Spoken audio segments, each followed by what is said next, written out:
আসসালামু আলাইকুম ওয়া রাহমাতুল্লাহি ওয়া বারাকাতুহু। নাহমাদুহু ওয়া নুসাল্লি আলা রাসূলিহিল কারীম, আম্মা বা'দ।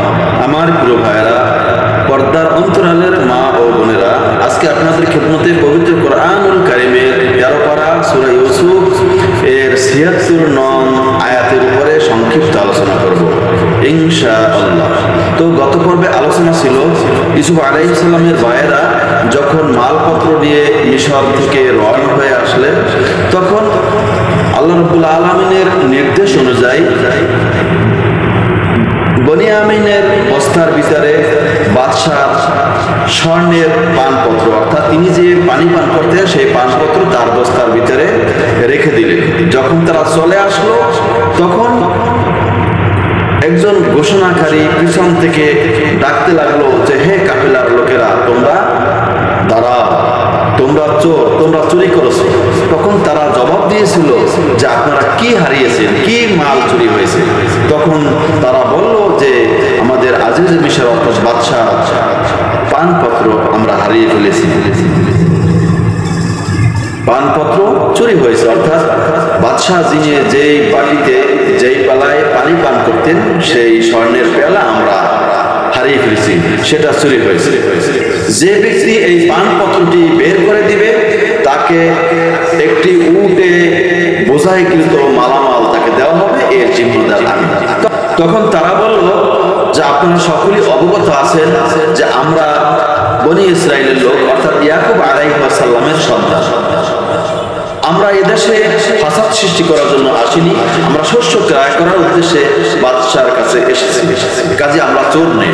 তখন ঘোষণাকারী বলল যে, আমরা প্রত্যেকের মাল তল্লাশি করব, আর তল্লাশি করার পরে যদি কারো বস্তার ভিতরে পানপত্রটি পাওয়া যায় তাহলে আপনাদের কি ধরনের শাস্তি হওয়া উচিত?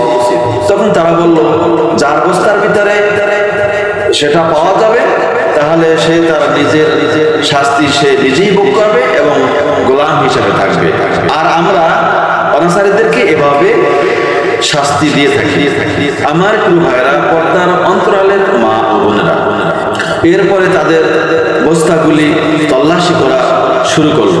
আল্লাহ রাব্বুল আলামিন এই বিষয়টি সূরা ইউসুফের ৭৬ নং আয়াতের মধ্যে বলেন, ফাবাদা বিআওয়ায়াতিহিম, অতঃপর সে ব্যক্তি তাদের মালপত্র তল্লাশি করা শুরু করলেন। ক্বাবলা ওয়াইআই আখি, তার ভাই বনিয়ামিনের মালপত্র তল্লাশির পূর্বে, অর্থাৎ বনিয়ামিনের বস্তা তল্লাশি করার আগে তাদের বৈমাত্র ভাইদের বস্তাগুলি তল্লাশি করা শুরু করলো।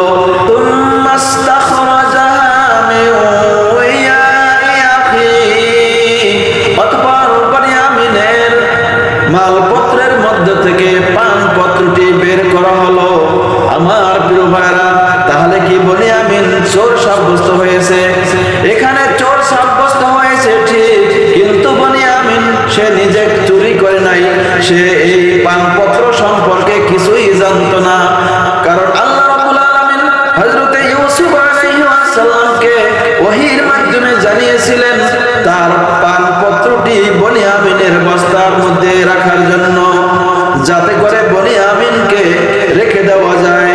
কারণ তার ভাইদের কাছে প্রশ্ন করা হয়েছিল, যদি তোমাদের কারো বস্তার মধ্যে এটা পাওয়া যায় তাহলে কি শাস্তি হওয়া উচিত? তখন তাদের ভাইরা বলেছিল, যার বস্তার মধ্যে পাওয়া যাবে সে এখানে গোলাম হিসাবে থাকবে, এটাই তার শাস্তি। আর অনাচারীদের জন্য আমরা এরকম শাস্তি দিয়ে থাকি। আর ইউসুফ আলাইহিস সালাম জানতেন যারা চুরি করে তাদের সাজা কি হওয়া উচিত। তৎকালীন আমলে কেউ চুরি করলে তাদের গোলাম হিসাবে থাকা হতো। আর আমাদের পবিত্র কোরআনুল কারীম রাসূলুল্লাহ সাল্লাল্লাহু আলাইহি সাল্লামের উপরে নাজিল হওয়ার পরে চোরের শাস্তি হয়েছে তাদের হাত কেটে দেওয়া। আমার প্রিয় ভাইরা, আল্লাহ রাব্বুল আলামিন যাকে উচ্চ মাকামে পৌঁছাবেন এমনি ভাবেই করে থাকেন। কারণ আল্লাহ রাব্বুল আলামিন বলেন, কাযালিকা কিদনা লিইউসুফ, এমনি ভাবে আমি কৌশল অবলম্বন করেছিলাম ইউসুফ আলাইহিস সালামের জন্য। মা কানা লিয়াখুযা আখাহু, কোন সম্ভব ছিল না যে তার ভাইকে সে রেখে দিবে, অর্থাৎ ইউসুফ আলাইহিস সালাম যে তার ভাই বনিয়ামিনকে রেখে দিবে। ফি দীনিল মালিক, বাদশার আইনে, অর্থাৎ বাদশার আইন অনুযায়ী তার ভাইকে যে কোনো অবস্থাতে রেখে দিবে সেরকম কোনো পরিবর্তন ছিল না।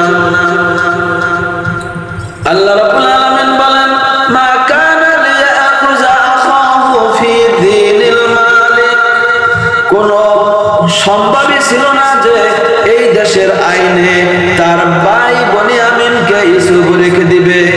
ইল্লা মা ইয়াশা আল্লাহ, আল্লাহ রাব্বুল আলামিন যদি না চাইতেন, অর্থাৎ আল্লাহ রাব্বুল আলামিনের নির্দেশেই পেলাটি তার ভাইয়ের বস্তার মধ্যে রাখা হয়েছিল, আর যার কারণে তাকে গোলাম হিসাবে রাখার সুযোগ হয়েছিল, যার কারণে তার ভাই বনিয়ামিনকে গোলাম হিসাবে সে রাখতে পেরেছিল।